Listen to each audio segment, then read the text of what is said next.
Yevorach, j'espère que Hanouka s'est bien passé. Et on retourne dans notre étude de la Parashat Hashavua. Et ce soir, une étude qui va mêler deux sujets. Notre Parashat, évidemment, Parashat Vayigash, et également l'autre sujet qui est directement lié à Parashat Vayigash, parce que il va pratiquement tous les ans tomber soit juste avant, soit juste après le Shabbat de Vayigash, à savoir Asara Betevet. Et on va voir que les deux sont intimement liés. Alors, la Parashat Vayigash, c'est d'abord et avant tout le troisième volet d'une histoire à rebondissement. L'histoire de Yosef et de ses frères, c'est une histoire, en veux-tu, en voilà. Qui est le bon et le méchant dans l'histoire? C'est pas très clair. C'est-à-dire que c'est trop facile d'appeler les frères de Yosef les méchants de l'histoire et le pauvre Yosef. C'est un peu plus compliqué que ça. Et dans notre paracha, on arrive à la fin de l'histoire. Une fin digne d'un véritable film hollywoodien. Quand il se dévoile à ses frères, je suis Yosef, et tout le monde pleure, et j'imagine que dans le film il y a de la musique à ce moment-là. Tout se passe bien. C'est mamash kacha. Le seul problème, c'est que ces retrouvailles, et finalement l'histoire se termine bien, et papa y revient, et il retrouve Yosef. Seulement tout se fait sur fond d'exil. Pour se retrouver, il va falloir descendre en Égypte. Et on va voir que notre paracha, qui vient clore l'histoire de Yosef et de ses frères, qui vient amorcer la fin du livre de Bereshit, eh bien, l'enjeu de cette paracha est directement lié avec Asara Betevet. Je vais commencer par Asara Betevet pour revenir à notre paracha, pour que vous compreniez bien quel est cet enjeu qui est mis en place. Alors, d'abord, on va se mettre tous d'accord, le jeûne d'Asara Betevet, c'est le plus facile de tous les jeûnes. Parce que le plus court, tout simplement. D'un autre côté, dans les faits, c'est peut-être le moins suivi de tous les jeûnes. Peut-être avec celui de Guédalia aussi, même si le jeûne de Guédalia a des vertus thérapeutiques après 2 jours de Rosh Hashanah, et des fois 3 jours quand c'est la Shabbat direct. Donc bon. Mais le jeûne du Ditevet, il n'est pas tellement ancré dans les consciences. Si je mets Yom Kippour mis à part, parce que Yom Kippour n'est pas un jeûne, c'est vrai qu'on jeûne à Yom Kippour, mais Yom Kippour est d'abord et avant tout un Yom Tov, c'est une fête, donc je mets Yom Kippour de côté. Si je vous demande quel est le jeûne le plus important de la liste des jeûnes, comme on dit, Tcharbeb, comme on dit chez eux, Tisha B'Av, hein, comment tu dis ça? Tisha Bouf. Tisha Bouf. Sans bouffe. C'est ça. Alors, vous l'appelez comme vous voulez, tu fais le sondage, Tisha B'Av, c'est sûr que c'est le plus. Eh bien non. Le jeûne le plus important de l'année, encore une fois, Yom Kippour mis à part, c'est le Ditevet. Voilà. D'où je sors ça? Pourquoi je vous dis que c'est le jeûne le plus important de l'année? Et bien d'abord, pour répondre à cette question, il faut se poser une autre question. Comment je sais quand ça tombe le Ditevet? Comment je fais? Comment je sais quand c'est le Ditevet? Comment savoir que c'est marqué pour Jean?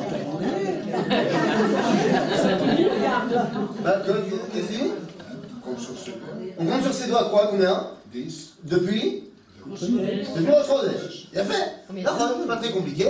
On compte depuis Rosh Chodesh, on compte 1, 2, 3, 4, 5, 7, 8, 9, 10. Et dès qu'on arrive à 10, c'est le Ditevet. Il a fait. Mais comment tu sais que c'est Rosh Chodesh? On regarde la lune. Qui a dit ça? Et ça, c'est parce que vous êtes trop de syndicats. Et oui, c'est parce que vous êtes trop dans un monde idéal où il y a encore le Beth Amikdash. Ben oui, parce qu'effectivement, à l'époque du Beth Amikdash, comment on sait quand c'est Rosh Chodesh? Dès qu'on a vu la nouvelle lune, il y a des témoins qui viennent au Beth Amikdash, qui disent on a vu la lune, boum, Rosh Chodesh. Seulement aujourd'hui, c'est pas la lune qui détermine Rosh Chodesh. Aujourd'hui, celui qui détermine le Rosh Chodesh, c'est le frigo. Le frigo. Eh oui, parce que dans toutes les maisons, le calendrier est sur le frigo. Eh bien sûr.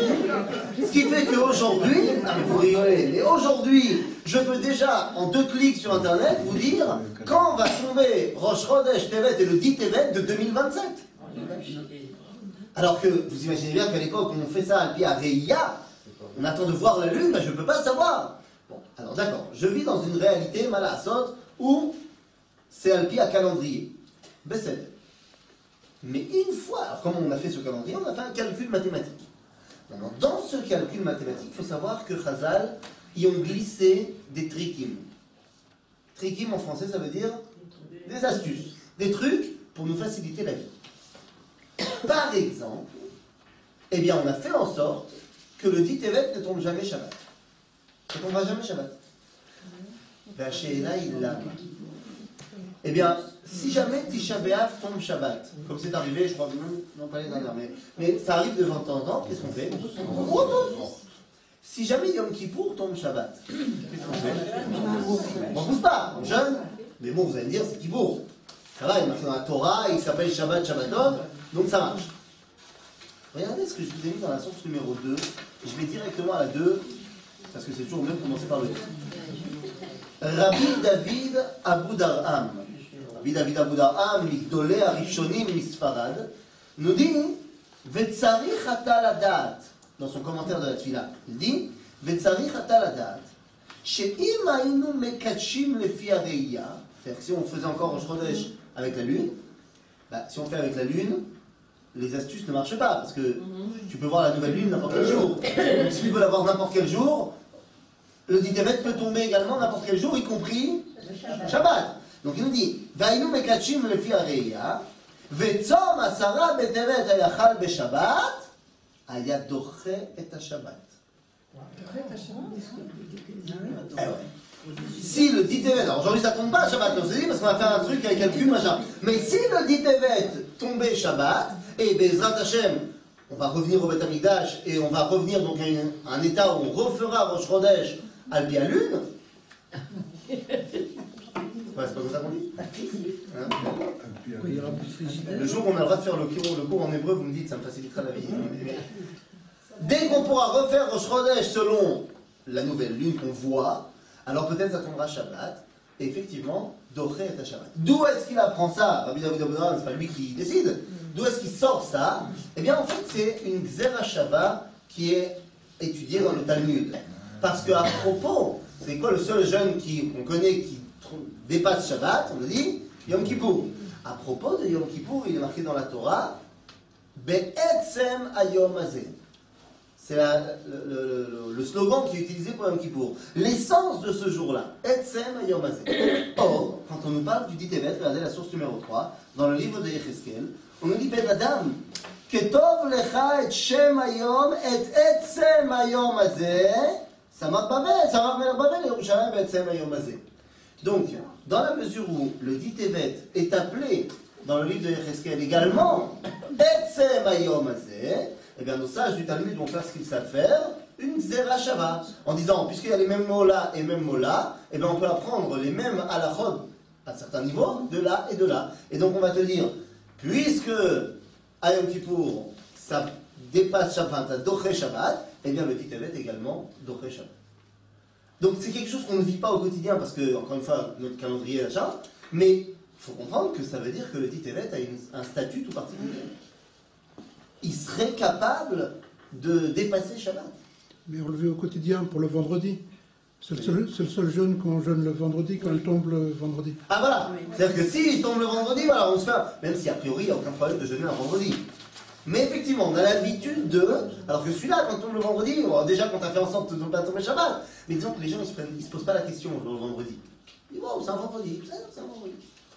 Il y a plein de minagim d'ailleurs de ne pas manger beaucoup le vendredi pour avoir beaucoup d'appétit pendant Shabbat.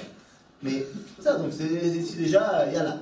Mais il faut voir que ça va plus loin, c'est Shabbat. On jeûnerait pendant Shabbat. Alors, comment ça se fait que ce jeûne du Tevet est si important, à tel point qu'il dépasserait Shabbat? Alors, j'ai une fâcheuse tendance dans la vie, c'est que lorsque je parle d'une fête juive, ou d'un jour de commémoration juive, pour moi, ça ne peut pas être simplement du spirituel. Chaque fête, chaque jour de commémoration est d'abord et avant tout dû à un événement historique qui s'est passé. Vous êtes d'accord avec moi là-dessus? Tant qu'il n'y a pas eu d'événement historique, ce n'est pas une fête. Du moins, ce n'est pas obligatoire. Vous avez entendu présenter la future soirée de Tou Bishvat. Est-ce que si on ne fait pas la soirée de Tou Bishvat à Chiba, c'est une avéra? Oui, parce faut. On n'a déjà pas pu faire la soirée de Hanouka, j'ai entendu. Hein. Donc il faut faire la soirée de Toubishvat. Mais à la maison, si je ne fais pas Toubishvat, j'ai transgressé quelque chose? Non. C'est un minag, Toubishvat. Un minag de plus en plus répandu par au Hachem, mais c'est un minag. Pourquoi? Parce qu'il n'y a pas encore eu un événement qui a touché Klal Israël à Toubishvat qui a fait qu'on a décidé d'en faire une vraie fête. Tant qu'il n'y a pas d'événement, il n'y a pas de fête. Il n'y a pas de jour de commémoration. Donc, d'où vient ma question? Qu'est-ce qu'on symbolise, qu'est-ce qu'on commémore le 10 Tevet? Première brèche dans Alors, justement, pas. la première brèche. La brèche. Parce que vous, ben oui, mais non, c'est pas parce qu'on dit 2 fois que ça marchera bien. C'est pas la première brèche. La première brèche, c'est le 17 Tammuz. Le siège. Ah, voilà. Le siège. Alors, en fait, le 10 Tevet, c'est 3 choses. C'est pas une chose, c'est pas 2 choses, c'est 3 choses. Je vais aller dans le sens déchronologique. Je vais parler de ce qui est le plus récent pour aller au plus ancien, et ensuite on va comprendre de quoi il s'agit. Justement parce que le plus récent, c'est une décision. Et c'est ce qui la rend encore plus particulière, parce que les 2 autres événements qu'on va citer, il y a des choses qui se sont passées le 10 Tevet, donc voilà, ça s'est passé. Mais la dernière chose qu'on symbolise le 10 Tevet, il ne s'est rien passé le 10 Tevet, mais on a décidé que ça allait être le 10 Tevet. Alors voilà, je vous l'ai amené dans la source numéro 1, je l'ai entendu, vous le savez. Le 27 Kislev 1951, il y a quelques années, la Rabbanut Arashit l'Israël, je lis en hébreu, Bekav Zayin Bekislev Tavshin Yud Aleph, החליטה הרבנות הראשית לישראל לציין את יום 10 בטבת בכל שנה כיום הקדיש הכללי. זה כל יום הקדיש הכללי. יום זה נועד לאפשר לקרובי הנספים בשואה, שיום פטירתם לא נודע, לנהוג במנהגי יום היורצייט של הנפטרים, להדליק נרות נשמה, לומר קדיש וללמוד משניות לעילוי נשמות הנספים. על פי תקנת הרבנות הראשית, בבית הכנסת לאחר קריאת התורה שבקריאת שחרית אומרים את תפילת אל מלא רחמים לזכר חללי השואה. En d'autres termes, le grand rabbinat d'Israël en 1951 a décidé que le jour de la Shoah, ça ne serait pas Yom HaShoah, ça a toujours dérangé les rabbins, le Yom HaShoah. Pourquoi ça a dérangé les rabbins Yom HaShoah? Parce que c'est en Nissan. On ne fait pas de journée de deuil en Nissan. Donc ça a toujours dérangé, parce que Yom HaShoah c'est le 27 Nissan. Donc ça a toujours dérangé les autorités rabbiniques de dire que Yom HaShoah c'est en Nissan. Donc ils ont trouvé un autre jour. Seulement moi, si on m'avait posé la question, allez, choisis un jour pour commémorer les douleurs de la Shoah. Alors soit j'aurais pris un jour qui existe déjà, et donc si déjà Tisha B'Av, qui est vraiment un jour qui symbolise le deuil du peuple juif, les malheurs qui nous sont arrivés, ou alors j'aurais pris peut-être un jour où il s'est passé un événement dans la Shoah. Mais pourquoi le 10 Tevet? Ils ont choisi sciemment le 10 Tevet. La Mamakara. Ok? C'est la première raison au niveau déchronologique, c'est le Yom HaKadosh HaKlali, en d'autres termes, le 10 Tevet, c'est pour la Shoah. D'accord? Je mets dans le... La deuxième raison, au niveau déchronologique, c'est donc 2200 ans, 2150 ans avant la Shoah. C'est une autre histoire. C'est... regardez directement, je parle bien que je vous baratine, dans la source numéro 7 et 8. D'abord la 7 et ensuite la 8. Qu'est-ce qui s'est passé le 10 Tevet? Eh bien regardez. Betom shivim ushnaim yamim, סיימו הזקנים את מלאכת התרגום, והוא הוקרא ליהודי אלכסנדריה. כולם שיבחו את התרגום, ואף השמיעו דברי קללה המאיימים על מי שמעז לשנות את הנוסח. לאחר מכן הוקרא התרגום גם בפני המלך, אשר התרשם מחוכמתו והתפלא שדברי התורה לא מוזכרים בספרות היוונית. 72 זקנים חוזרים לירושלים בכבוד גדול ועם מתנות רבות עבורם ועבור אלעזר הכהן הגדול. C'est quoi ce que je viens de lire? C'est la lettre d'Aristéas à Philocrate. Qu'est-ce que c'est que ce livre? La lettre d'Aristée à Philocrate. Vous ne vous y trompez pas, les deux c'est des juifs. Hein. Et Aristéas et Philocrate c'est des juifs. Et cette lettre est tout simplement le rapport de ce qu'on appelle la Septuaginta, la Septante, la traduction de la Torah en grec. Okay, donc le livre Y Aristéas, c'est ce qui relate les faits. comment les Juifs à Alexandrie, ils ont trouvé ça, machin, machin. La traduction de la Torah en grec. Maintenant, la traduction de la Torah en grec, c'est quand? Eh bien, nous dit la Gemara dans Masechet Megillah, ou kshe'simu et melechet atarbum, bechet betevet, yarat chosher laolam shlosha yamim. Les ténèbres se sont abattues sur le monde 3 jours, donc le 8, le 9 et le 10 Tevet. En d'autres termes, la deuxième raison, en mode déchronologique, pourquoi on jeûne le 10 Tevet, c'est à cause de la traduction de la Torah en grec. Et la première raison historique de pourquoi on jeûne le 10 Tevet, eh bien, revenez cette fois à la source numéro 4. Vayi bishnat ateshi'it lemolcho, בחודש העשירי בעשור לחודש בא נבוכדנצר מלך בבל הוא וכל חילו על ירושלים וייחן עליה ויבנו עליה דייק סביב. Le 10 Tevet, c'est le début du siège de Jérusalem, à l'époque du premier temple, en moins 586. Ok? Donc récapitulons. 3 raisons pour le 10 Tevet. Moins 586, le début du siège de Jérusalem. Aux alentours des années, on va dire, moins 250, la traduction de la Torah en grec, et en 1951, Yom HaKadish Aklem. D'accord? Bon. Mais ça n'indique rien du tout. Je ne sais pas ce que ça veut dire. Et je ne sais pas pourquoi ce jeûne est si important. Et quel est le lien Bichlal entre ces 3 événements? Vous allez me dire, les 2 premiers, c'est l'événement qui s'est passé à ce moment-là. Sauf que le 3e événement me fait dire que les 2 premiers ne sont pas anodins. Dans la mesure où les rabbinim ont décidé d'aller prendre le 10 Tevet pour en faire Yom HaKadish HaKlali, c'est qu'ils veulent m'enseigner quelque chose, et c'est ça qu'il va falloir comprendre. Le début du siège de Jérusalem, il faut comprendre de quoi il s'agit. Vous m'avez dit la première brèche. Pourquoi ne pas me dire la destruction de Jérusalem et du Beth Amikdash? Parce que ça, c'est quand? Tisha B'Av. Alors dites-moi. À Tisha B'Av, je pleure. Pourquoi? Je pleure, comme on dit en hébreu, al-Chalav Shenishpach. Je pleure sur du lait qui est déjà renversé. C'est-à-dire, je pleure sur c'est trop tard. Et je ne parle pas d'aujourd'hui seulement, mais je parle du mec qui habite à Jérusalem le 9 Av de l'an moins 586. Pourquoi il pleure? Parce qu'il ouvre les yeux, il voit que la ville brûle et que le Beth Amikdash brûle. C'est un peu tard pour se réveiller. Il n'y a plus rien à faire le 9 Av. Le 17 Tammuz, le Beth Amikdash et la ville ne brûlent pas encore. Qu'est-ce qui se passe? Les soldats babyloniens rentrent dans la ville. Ou les soldats romains si on parle du 2e temple. Et si vous allez sur le Talmud Jérusalem, alors c'est pas le 17 Tammuz, c'est le 9 Tammuz. Comme chané. C'est le moment où les soldats ennemis, ça y est, rentrent dans la ville, les combats commencent dans la ville. Bon, là aussi, ça commence à être sacrément tard pour se réveiller. Le 10 Tevet, il ne s'est rien passé.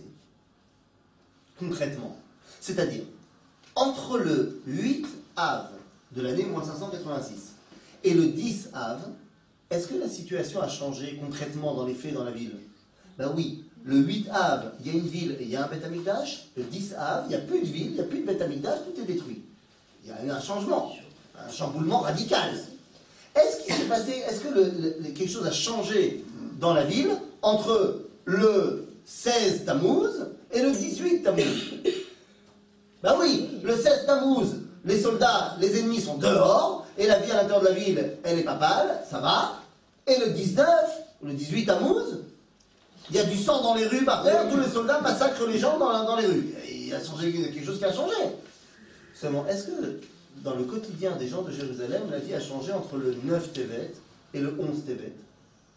Bien non, rien n'a changé. Parce que quand on dit que c'est le début du siège, vous savez que ça prend du temps à mettre en place un siège. Le 10 Tevet, c'est le jour où Nebuchadnezzar il est arrivé à Jérusalem. Ça a bien mis au moins 1 mois à finir le siège, à construire la palissade autour de Jérusalem, à mettre en place toutes les cohortes.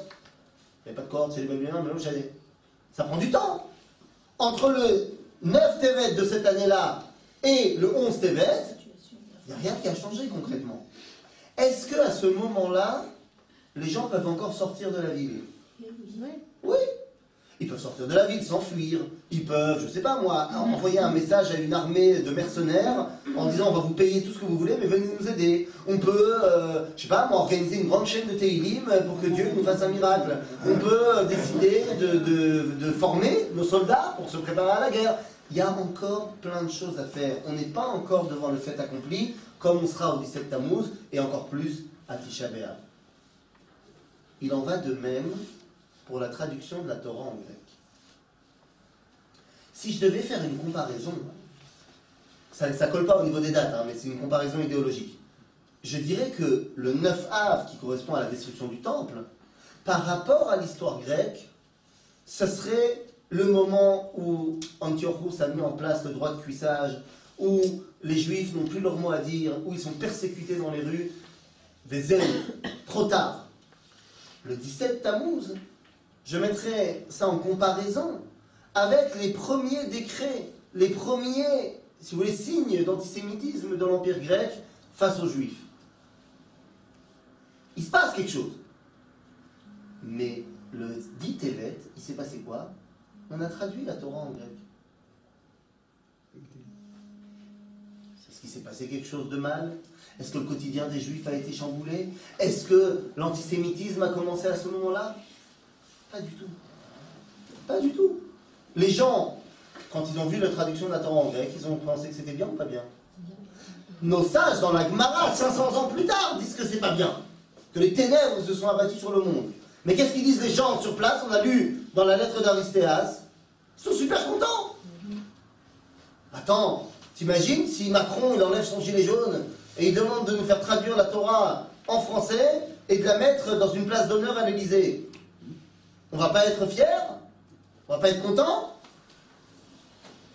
Non, j'espère qu'on sera pas contents. On va comprendre, à un moment donné. Mais à l'époque, ils étaient extrêmement contents. Ils pensaient que c'était un grand honneur qu'on faisait à la Torah.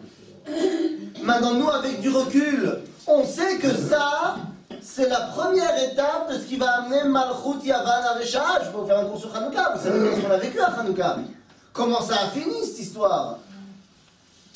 Mais à l'époque du dit Tevet, à l'époque de la traduction de la Torah en grec, tout est encore open, comme on dit.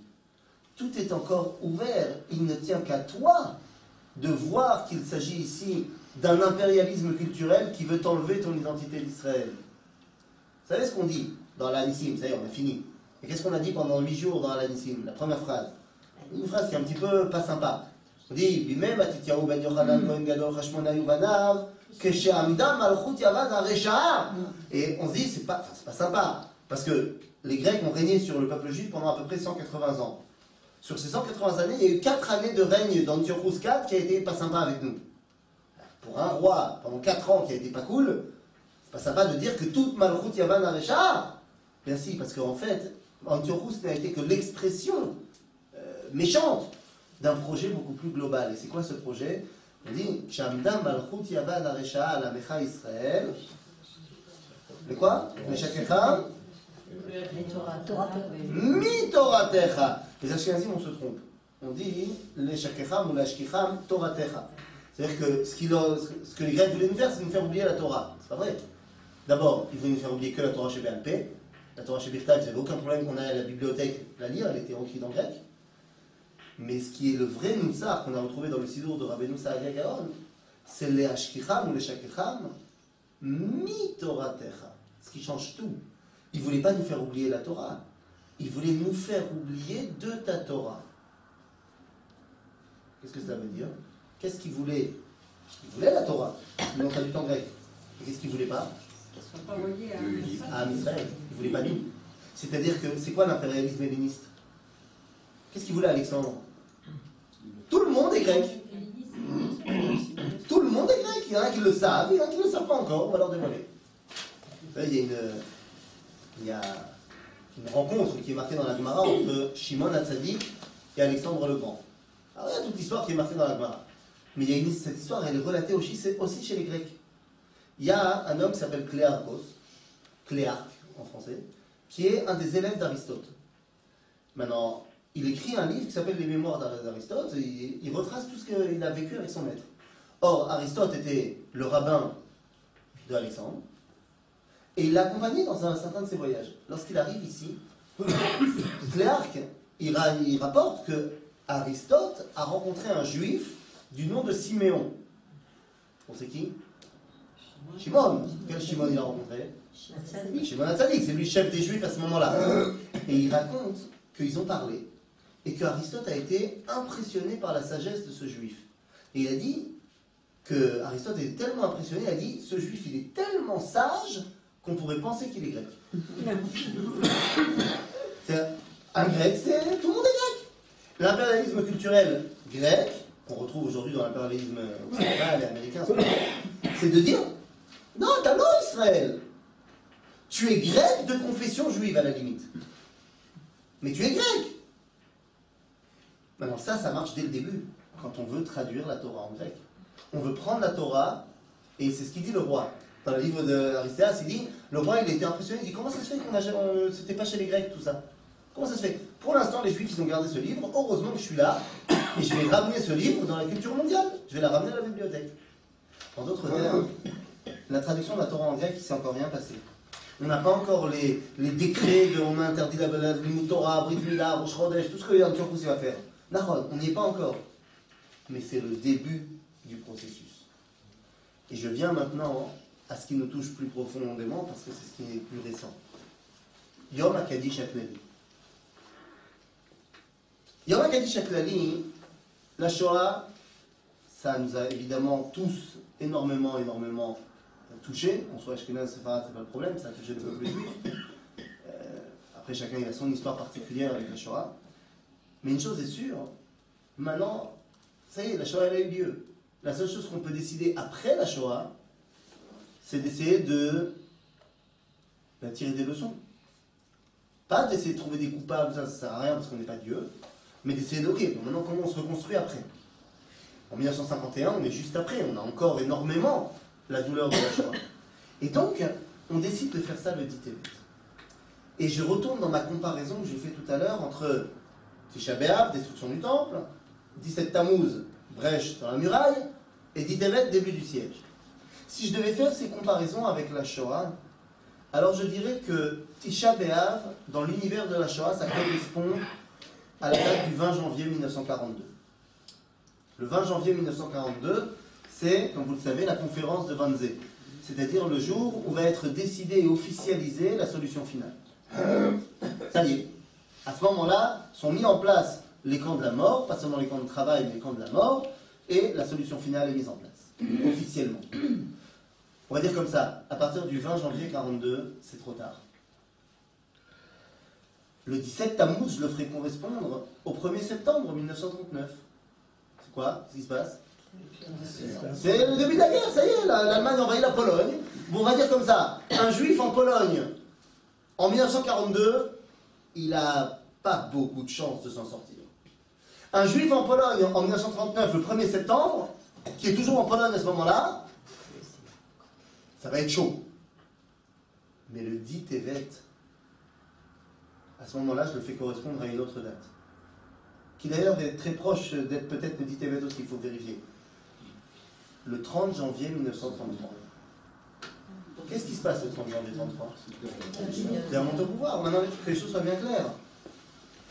Il se passe quelque chose entre je sais pas moi, le 29 août 39 et le 2 septembre 39. Le monde a changé. Avant, il n'y avait pas la guerre. Maintenant, c'est la guerre. Ça a changé. Mais est-ce que le quotidien des Juifs en Allemagne change entre le 29 janvier 33 et le 1er février 33? Choum d'abord. Rien n'a changé. Je veux dire mieux que ça. Rien n'a changé le 1er février 34. Rien n'a changé non plus le 1er février 35. Ce n'est qu'à la fin de l'année 35 qu'il va y avoir le loi Nuremberg, et encore, rien n'a changé encore à ce moment-là. C'est que plus tard que vont arriver les premières lois antisémites, et la nuit de cristal ne sera qu'en 1938. Et la Shoah, Bechal, commencera de manière effective qu'en 1940. En 1933, le 1er janvier, rien n'a changé par rapport au 29 janvier. Tout est encore ouvert. Tu peux partir d'Allemagne à ce moment-là. Hitler ne t'empêche pas de partir d'Allemagne. Alors, pas être facile, hein, c'est certain. Mais, et le problème il est là. Le jeûne du dit Tevet est tellement particulier parce qu'il ne vient pas pleurer sur du lait qui s'est déjà renversé. Le jeûne du dit Tevet vient nous préparer à autre chose. Il y a quelques années, en 1933, mais pas en janvier, en septembre, se tient à 1,5 km d'ici, en septembre 1933, c'est-à-dire 9 mois après l'avènement de Hitler au pouvoir, mais 6 ans avant le début de la Deuxième Guerre mondiale, se tient à 1,5 km d'ici, dans la synagogue de la Khourva, dans la vieille ville, le grand rabbin de Eretz Israël, qui s'appelle le Rav Kook. Et il va faire un discours, parce qu'on est Rosh Hashanah, et que juste avant de sonner du chauffard, comme dans toutes les synagogues du monde, tous les rabbins du monde font un petit discours avant les sonneries du chauffard. Ce discours va être retranscrit après la fête, et va devenir un Mahamar qui s'appelle Mahamar HaShofarot. Et je voulais amener ici dans la source numéro 5, parce que ce que dit le Rav Kook est absolument invraisemblable de clairvoyance. Il dit le Rav Kook la chose suivante. Alors, comme vous êtes plus ou moins hébraïsant, je vais traduire, hein, mais on va d'abord y aller en hébreu, pour ceux qui comprennent le langage, pas de Molière. והיה ביום ההוא ייתקע בשופר גדול ובאו העובדים בארץ אשור והנידחים בארץ מצרים והשתחררו להר השם בירושלים, להר הקודש, סליחה, להשם בהר הקודש בירושלים. C'est un verset de Yeshayahu. Il dit que on attend qu'il y ait une sonnerie du shofar gadol qui a quoi comme objectif? De ramener tout le monde à Jérusalem. C'est ça le but du jeu. Et également dans la tfila, on dit Elohenu velo avotenu teka beshofar gadol lecherutenu. Et là-dessus, le Rav Kook commence. Al shofar gadol shel geoula niba anavi. Le prophète nous a parlé d'un shofar gadol pour la geoula. Quoi? Ça veut dire qu'il faut que ça fasse 30 cm, 40 cm. C'est quoi un shofar gadol? Le Rav Kook continue et dit comme ça. ולתקיעת שופר גדול אנו מתפללים. On dit aussi תקע בשופר גדול. גדול דווקא. כי מדרגות שונות יש בשופר של גאולה. Il y a différents degrés dans le shofar de la גאולה. יש שופר גדול, שופר בינוני, רגיל, ויש שופר קטן. Dans la גאולה, il y a 3 sortes de shofar, un grand, un moyen, un petit. ושופרו של משיח, ce shofar de la גאולה, ce shofar du Mashiach, Nimshal el shofar kipshuto. On l'apprend du shofar stam qu'on utilise à Rosh Hashanah. Et la shofar shel Rosh Hashanah. Ha'alacha kovad beshofar shel Rosh Hashanah 3 dargot. Là aussi, pour la corne que je vais prendre à Rosh Hashanah, il y a 3 degrés, 3 niveaux. Il y a un premier niveau, shofar shel Rosh Hashanah mitzvato beshel aïd. Le top, c'est d'avoir une corne de bélier. C'est le top. C'est shofar gadol shel Rosh Hashanah. Aval bediavad, quand la shofarot kshérim. C'est-à-dire, j'ai pas trouvé de corne de bélier, la seule chose que j'ai sous la main, c'est une corde d'antilope. Je prends ma corde d'antilope. Zé bediavad, j'aurais préféré un haïl, un bélier, mais bon, quand la shofarot kshérim. Et la troisième dimension, c'est shofar mi behemat mea. C'est-à-dire, j'ai pas de bélier sous la main, j'ai pas d'antilope, j'ai pas de vache. Le seul truc que j'ai à la maison, c'est un rhinocéros. Oui, ça arrive, hein. C'est jamais. Donc je prends ma corne de rhinocéros. Et là on me dit, Vechen shofar mi behemot shel avodat zara shel goy pasoul. Aval im taka bo yatsa yedei chovato. Mais si j'ai pas autre chose, alors c'est pas bien, faut pas apprendre ça. Mais si j'ai pas autre chose et que j'ai sonné ma corne de rhinocéros, j'ai rempli la mitzvah de Rosh Hashanah. Ok?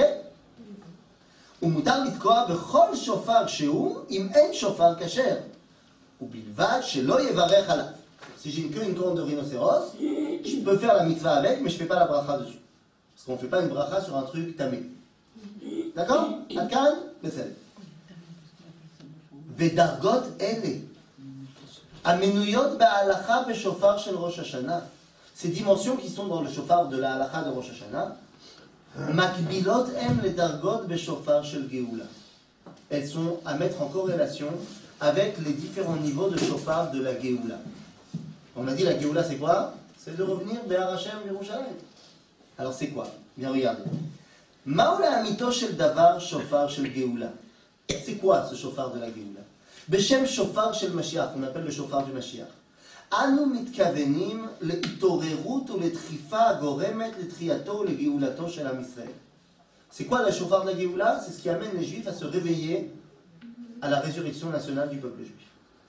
ההתעוררות זו היא התקיעה, המקבצת את העובדים והנידחים והמביאתם להר הקודש בירושלים. Ça sert à quoi ce réveil? C'est que les gens ils partent de Paris et qu'ils viennent à Jérusalem. C'est à ça que ça sert. C'est ça le shofar de la Géoula, c'est à ça qu'on parle. Et là nous dit le Rav Kook, attention. הייתה בישראל בזמנים שונים וישנם גם כיום בחלקים וביחידים מישראל ההתעוררות ורצון שמקורם בקדושה באמונה חזקה בהשם ובתורה בקדושת ישראל ותעודותו וברצון מקיים את רצון השם שהיא גאולת ישראל השלמה. זוהי השופר הגדול והמעולה. רצון עם להיגאל מתוך הרצון הנעלה למלא את תעודותו הגדולה שאינה ניתנת להתמלא בהיותו גולה ועלוב. Dit le Rav Kook, il y a toujours eu, à l'époque et aujourd'hui, des gens qui se réveillent au shofar gadol de la Géoula. Des gens qui se réveillent parce qu'ils ont entendu la petite voix de Dieu qui leur a dit Lech Lecha, parce qu'ils ont compris que la Géoula du peuple juif, ça passe par le fait de revenir ici, et ils sont venus, comme le Rav Kook, comme le Rav Kalisher, le Rav Gutmacher, comme plein de gens, les Témanim qui sont arrivés en masse parce qu'ils voulaient réaliser le projet divin, les élèves du Gaon de Vilna, les élèves du Baal Shem Tov, plein de gens qui sont venus. Et ces gens-là, ils ont compris que l'idéal du peuple juif ne peut pas être réalisé lorsqu'il est en exil et persécuté. Donc les gens, ils ont compris qu'à Kadosh Baruch Hu, il veut qu'on soit ici. C'est des gens qui ont écouté l'appel du shofar Gadol. Seulement, on dit le Rav Kook, Veyesh she'aratzon hakadosh nechlash. Il y a des gens qui n'entendent pas cet appel de Dieu. Ils ne sont pas dans le trip. Tu bats la Torah, ils ne connaissent pas.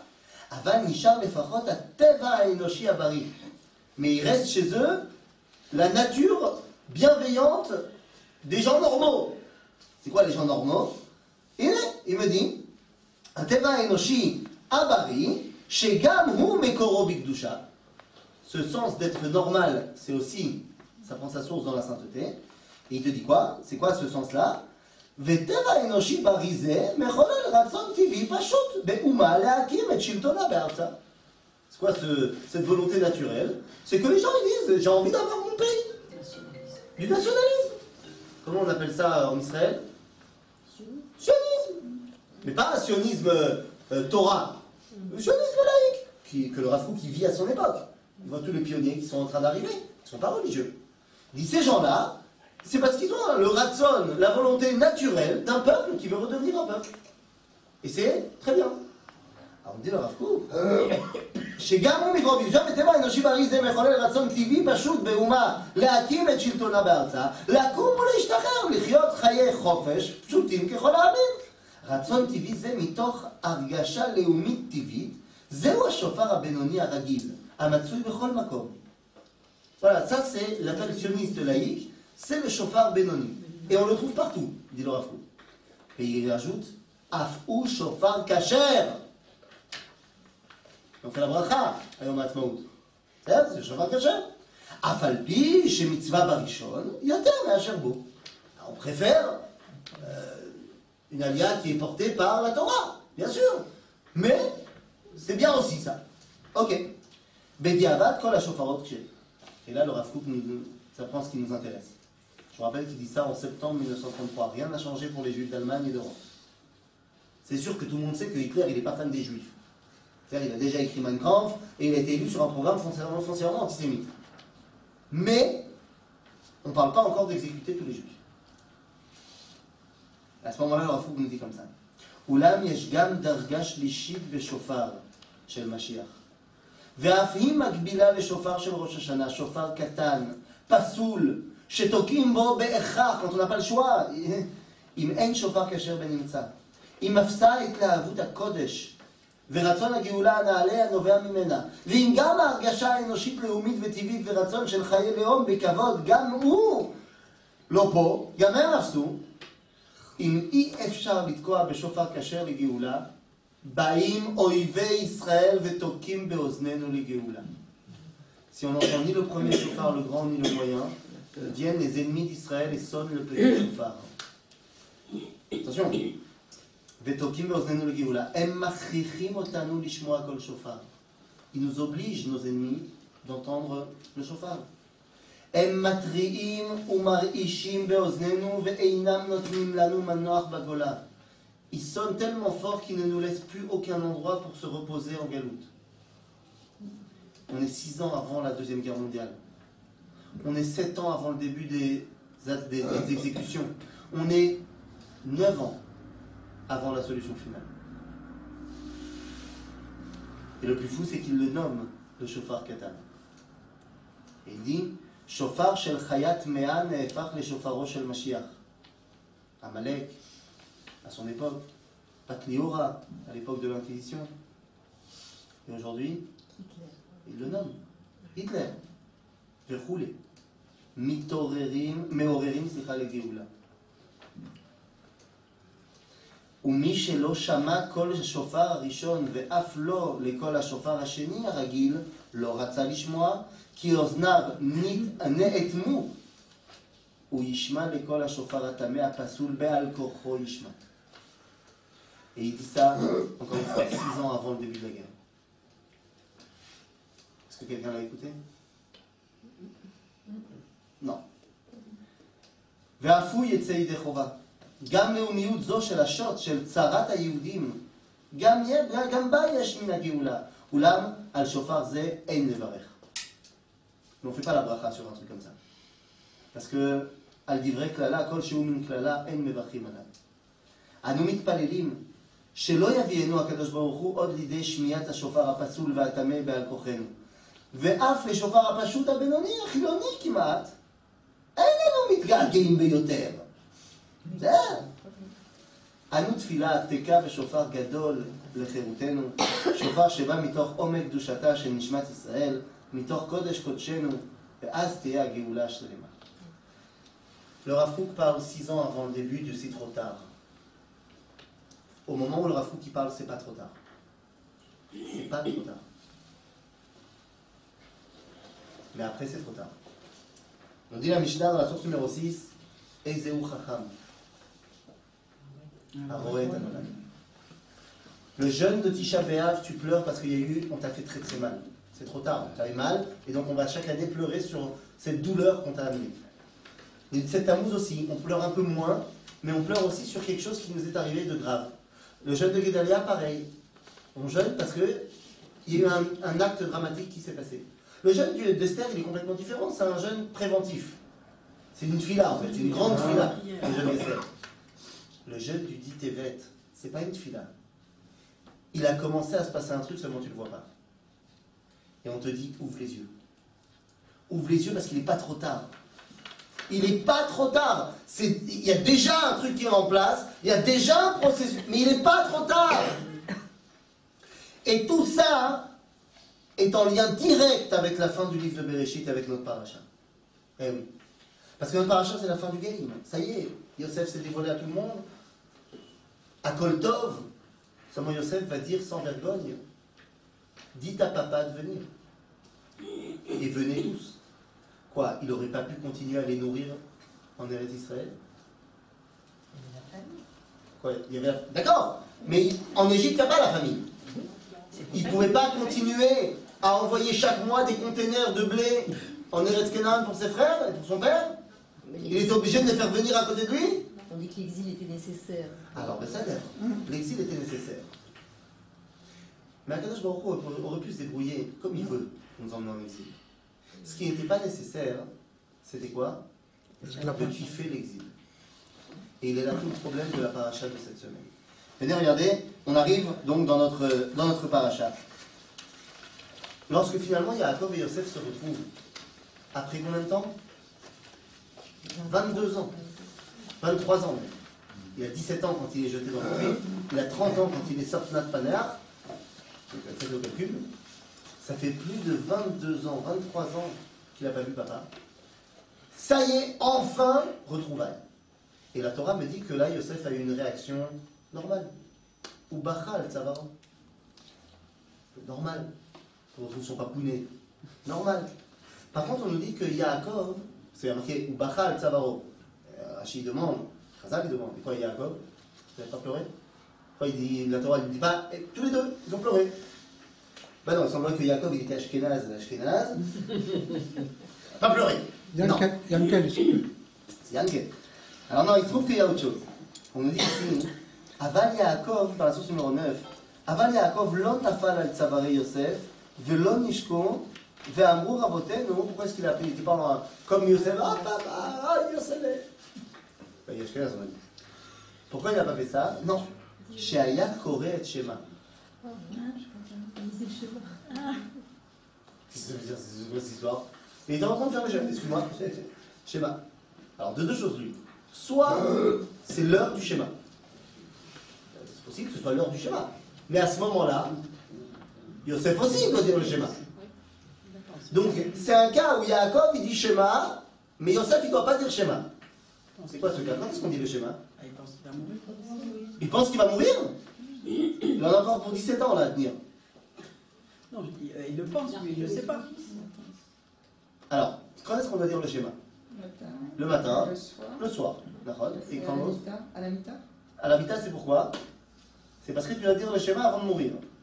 Et vu que tu sais pas quand tu vas mourir, ben chaque soir, tu dis on sait jamais, c'est très ashkenaz comme halakha, on sait jamais, donc je fais le schéma. Maintenant, pourquoi est-ce que tu dois faire le schéma avant de mourir? Parce que en lecha beshorbecha, parce que dans la Torah il est marqué beshorbecha ou vkumecha. Donc il n'y a pas de plus grand beshorbecha que quand tu vas mourir. Et tu t'allonges pour de vrai. Donc de la même façon, on dit aussi beshorbecha ou vkumecha. Donc il n'y a pas de plus grand bekumecha que quoi? Que Triat Ametim. N'oubliez pas quand vous allez ressusciter, n'oubliez pas le schéma. Quand on ressuscite, il faut dire le schéma. C'est Triat Ametim, il faut dire le schéma. Archa, dans notre histoire, qui a ressuscité? Alors, d'abord, dans l'esprit de Yaakov, Yosef. Parce que lui, pendant toutes ces années, il pensait que Yosef était mort.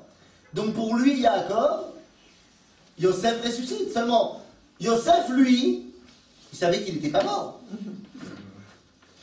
Donc pour lui, il ne ressent pas qu'il ressuscite.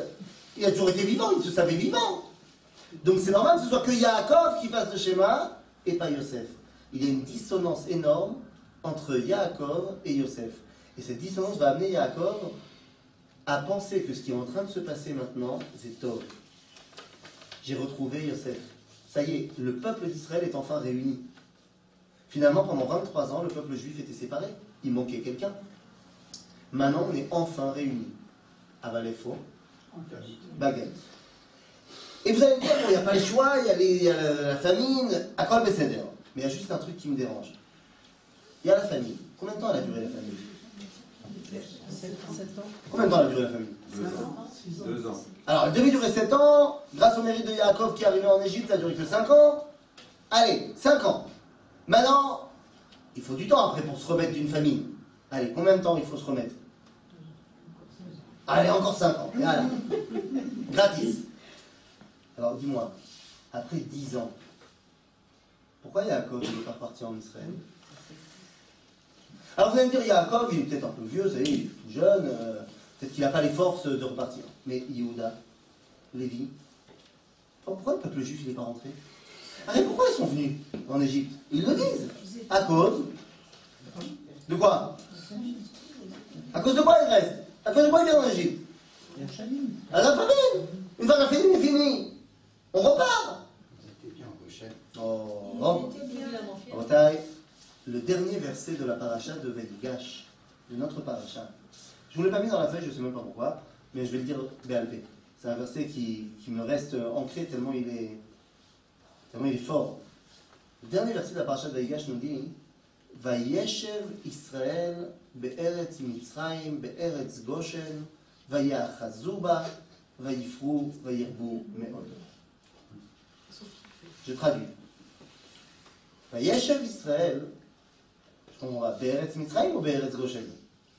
C'est comme si tu me disais et Israël s'est installé dans le pays de la France, dans le pays de Paris. Goshen, c'est dans quel pays? En Égypte. Alors si tu m'as dit Vayeshev Israël be'eretz Mitzrayim be'Goshen.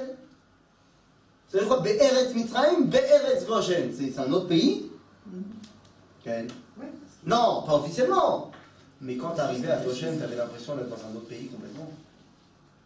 Il y avait des restos cachers partout. Tout était marqué en yiddish, c'est ce qu'on dit. Il y avait des yeshivot, des bâtés midrash.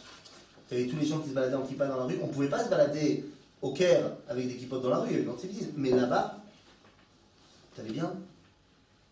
Toi, elle était là-bas. En plus, Yaakov, il avait envoyé Yehuda en avant, pour qu'ils mettent un bête midrash en place. Des shiurim, d'afiomi tout le temps. Vayeshev Israël be'eretz Mitzrayim be'eretz Goshen. Vayeachazuba.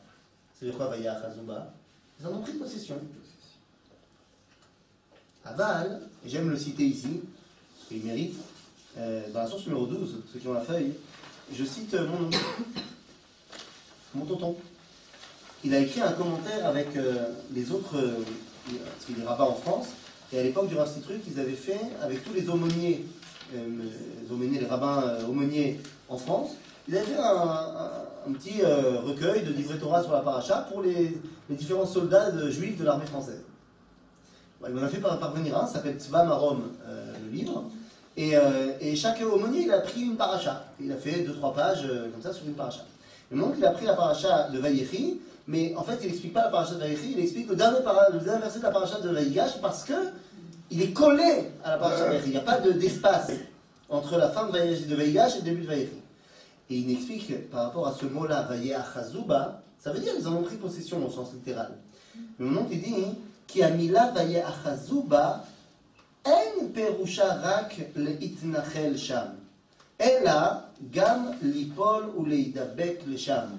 Comme il y a marqué, à propos d'Abraham et de la Kedat Yitzhak, il a vu le bélier, qu'est-ce qui lui arrivait? Ne'echaz basvar bekarna. Il était embourbé dans le buisson, le bélier. De la même façon, les Bnei Israël, Vayeachazuba, ils se sont embourbés là-bas en Égypte. Ça veut dire qu'ils sont embourbés. Ils ont kiffé. Ils ont kiffé. Mais vas-y, ils ont kiffé. Ils ont kiffé. À tel point qu'ils n'ont pas voulu repartir en Eretz Kenan. Ce dernier verset de la paracha, le Kli Yakar va le commenter. Je vous ai amené le commentaire du Kli Yakar dans la source numéro 14. C'est caché meurtre. C'est caché meurtre avec toute ressemblance avec un cas actuel serait purement fortuit et involontaire, bien évidemment. Le Kli Yakar parle il y a 500 ans. Et il dit comme ça. Et quand on sait ce qu'on vient d'étudier sur le Ditevet et sur la Shoah, ça prend une valeur encore plus forte. Le Kli Yakar dit comme ça. Kol pasuk ze be'ashmat bnei Israël ou medaber. Ce verset vient accuser les bnei Israël. Waouh. Ki em bikshu liot toshavim bemakom shenigzar alehem gerut. Dieu il avait dit à Abraham qui guerre yezaracha be'eretz lo lahem. C'est quoi la différence? Nous en hébreu moderne on ne comprend pas, c'est tout pareil. Ou du moins c'est l'inverse. Mais la gour en hébreu moderne ça veut dire quoi? Habiter. Sauf qu'en vrai hébreu, la gour c'est étranger, c'est résident temporaire. C'est une carte de séjour. Un visa. Et comme on dit être résident permanent, Toshav, la chevet. Et donc il dit, Vayeshev Israël, il a marqué dans le pasouk. En bikshu liot toshavim, dans un endroit où il devait être simplement guérim. Attends, le Kli Yakar nous dit, Velo kachamru le paro. Quand les frères de Yosef sont arrivés chez Pharaon, et que Pharaon leur a demandé pourquoi vous êtes là, ils lui ont dit, la gour ba'aretz ban. On est venu temporairement. Pourquoi? Ben pourquoi ils sont venus? La famille. Mais c'est temporaire. Une fois que la famille est finie, on s'en va. Aval kol kach nishtake sham, ou en hébreu plus moderne, aval kol kach kifu sham, she'ad shelo ratsu latzet mimitzrayim. On pose toujours la question à Pessah, pourquoi est-ce qu'on est descendu en Égypte? Ah, les frères de Yosef, machin, hein. Et pourquoi est-ce qu'on n'est pas reparti d'Égypte? Parce que quand on est à Pessah et qu'on lit Pharaon qui nous persécute, on se dit, bah, on peut pas, on nous persécute. Sauf que le Pharaon qui persécute, c'est dans super longtemps. Dans super longtemps. Là, le pharaon de Yosef, il persécute personne. Il est même prosémite. Au contraire. Hatcheloratsu la tzed mitzrayim. Et là, le Kriyakar termine en disant quelque chose de terrible. Hatcheutzrach akadosh baruch hu la'atzilam beyad chazaka. En français, jusqu'à ce que Dieu était obligé d'envoyer Pharaon. Mais ils ne voulaient pas sortir.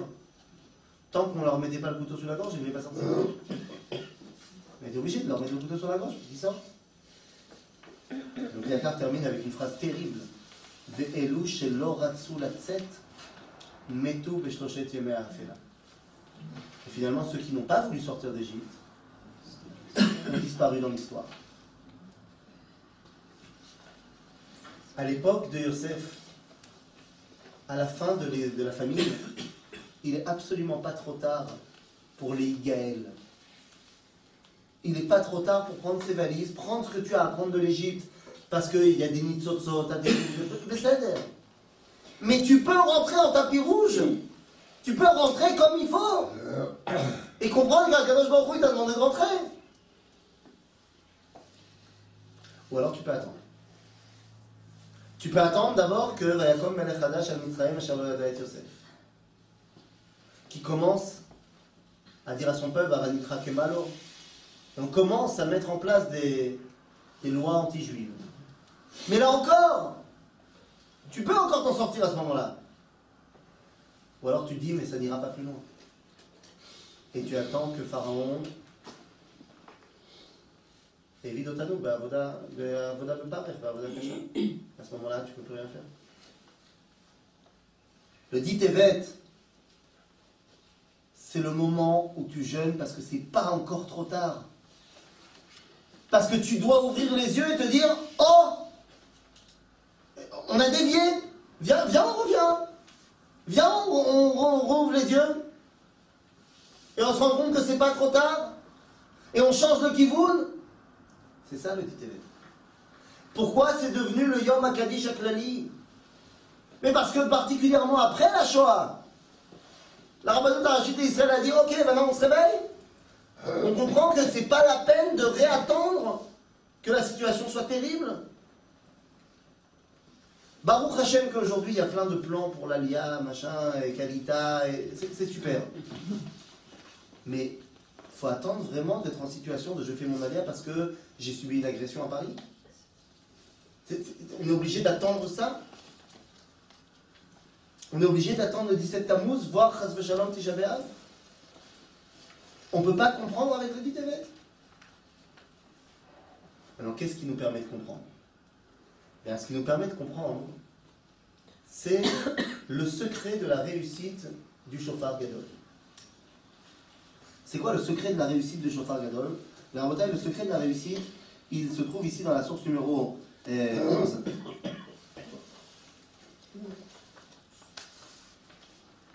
Yehuda, au début de la paracha, comment est-ce qu'il réussit à convaincre Yosef que non, il ne peut pas garder Binyamin? Vous connaissez, dans la fin de la paracha de Miketz, il y avait l'histoire où Yosef il a planqué sa coupe magique dans le sac de Binyamin et il veut garder Binyamin. Et Yehuda, il dit à Yosef, t'as pas compris, je suis obligé de ramener Binyamin. Point. Tu peux me garder moi, tu fais ce que tu veux, mais je suis obligé de ramener Binyamin. Pourquoi? Il dit, Ve'ata kevo'i el avadecha avi ve'anar einenu itanu. C'est pas possible, il va mourir. Pourquoi? Ve'nafsho kshura be'nafsho. Hanefesh shel mi ve'hanefesh shel mi. Hanefesh shel Yaakov kshura be'hanefesh shel Binyamin. En d'autres termes, où se trouve Am Israël, qui est le garant de Am Israël? Binyamin. Là où se trouve Binyamin, se trouve Nishmat Yaakov, Nishmat Israël. Et c'est qui Binyamin? Il ne s'est pas prosterné. Plus que ça. Il est soldé. C'est un tzabachnik. Il ne s'est pas prosterné. C'est lui qui est né ici. C'est lui qui n'a pas connu l'exil. C'est lui qui est l'enfant de l'avenir, l'enfant du retour, l'enfant de la Géoula. Comment est-ce qu'on peut survivre à l'exil en étant cachour les Binyamin? Si on est cachour les Binyamin, alors, même en exil, on sait qu'on a toujours le moyen d'entendre Shofar Gadol qui nous ramènera à la maison. C'est pour ça que lorsque Yehuda revient avec Binyamin, et qu'il lui raconte tout ce qui s'est passé, et qu'il lui dit, Yosef il a dit, viens on rentre, viens on va chez lui. Alors Yaakov a dit à Yehuda, repars devant, Léorot les Fanav Goshna. Chazal nous dit pour qu'ils mettent en place là-bas un Bet Talmud. C'est-à-dire quelle Torah on va enseigner à Goshen? Torah Yehuda. Torah Yehuda chez Evin, qui a compris qu'est-ce que c'est Binyamin. Et il y en a un autre qui a compris. Yosef. Yosef a compris que tout ce qui était en train de se jouer, c'est à Géoula. Vous savez comment il l'a compris? Je terminerai par là, par une explication incroyable que ramène le Rav Menachem Mendel Kasher. Le Rav Kasher dans la Torah Shlema. Vous savez qui c'est le Rav Menachem Mendel Kasher? C'est peut-être un des plus grands géants de l'univers. Il n'est pas tellement connu. Rav Menachem Mendel Kasher, il a pris sur lui de faire un projet qui s'appelle Torah Shlema. C'est pas très long comme livre, c'est 64 volumes. Il y a tout dedans. Il y a tout. C'est pas comme l'encyclopédie talmudique, où il y a 100 personnes qui ont travaillé ensemble pour l'encyclopédie. Non, le Rav Menachem Mendel Kasher, c'est tout seul. Et il y a tout. Tout. C'est-à-dire, si tu as entendu parler d'un vieux texte du XIIe siècle, machin, tu peux être sûr qu'il est là-bas. Il a tout compilé, tout ramené. Et en l'occurrence, il ramène un Midrash Thémani incroyable. Menachem Mendel, c'est pas vraiment un Thémani de base, mais il ramène un Midrash Thémani incroyable. Comment est-ce que Yosef fait dire à Yaakov que c'est bien lui qui lui demande de venir en Égypte? Alors Chazal nous explique le coup classique, il a envoyé des Hagalot. Et Chazal nous dit pourquoi. Parce que juste avant qu'ils partent, qu'ils se fassent jeter dans le puits, machin, la dernière soubia qu'ils étudiaient ensemble, papa, Yaakov et petit Yosef, c'était l'histoire de Egla à Arufa. Donc il fait un jeu de mots, Egla à Gala. C'est tout à fait, c'est ce que dit Chazal. Bon, la malo. Le Rav Menachem Mendel Kasher, il amène dans sa Torah Shlema un Midrash Thémani incroyable. Il n'y est pas du tout. C'est pas une question de Egla Arufa. Il dit que Yosef, il a envoyé à Yaakov le signe qu'il n'a pas oublié de quoi ils étaient en train de parler. De quoi ils étaient en train de parler? De la Géoula. Il y a 23 ans, c'était quoi la dernière soubia qu'ils ont étudiée, Yaakov et Yosef? Israël ve Mashiach ben Yosef. Qu'est-ce qu'ils ont étudié? À Géoula. Et comment est-ce que Yosef voulait lui expliquer que j'ai pas oublié, que je sais quel est le but final de tout ça? Il lui a envoyé des Hagalot. Quel rapport avec la Géoula? Ba'agala ou Bizman Karim. Ba'agala ou Bizman Karim. Il a envoyé des Hagalot. Tout le monde sait que c'est de cela qu'on parle, de la Géoula.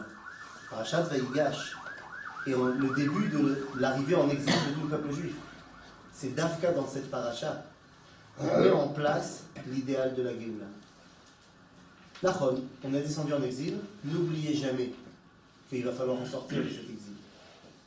Et pour en sortir, tu auras 3 options. Soit Shofar Gadol, soit Shofar Benoni, soit Shofar Katan. Ça dépend de qui? De nous. Ça dépend de toi. Et c'est pour ça que le dit Tevet va tomber toujours, soit juste avant, soit juste après Parashat Vaïgash. Le dit Tevet vient te dire, aujourd'hui tu jeûnes, tu sais pourquoi? Pour ne plus attendre le Shofar Katan. Même pas le Shofar Benoni. Réveille-toi au Shofar Gadol pour que tous ensemble on puisse monter sur une charrette, la halot, Lehar Hashem, Birushalayim, Ba'agala, ou Bizman Kariv. Amen.